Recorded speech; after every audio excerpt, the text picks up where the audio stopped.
আজি মোৰ দুপৰীয়াৰ ভাত সাজত আছে ভাত, মাছৰ থেকেৰা দিয়া মচুৰ দালিৰ চব্জি,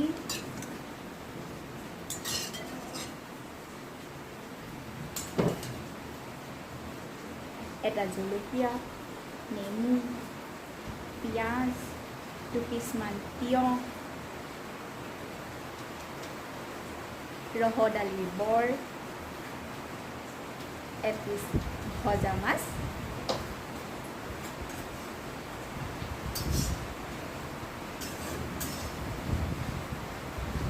আৰু অকণমান চানা মাছৰ ভাজি। আজিৰ দুপৰীয়া সাজত মোৰ ইমানেই। আপোনালোকেও খাই চাবচোন কেনে লাগে। গৰমৰ দিনত ঠাণ্ডা টেঙা আঞ্জাৰে ভাত খাই খুব ধুনীয়া লাগে। আজিলৈ আহোঁ, মই কিন্তু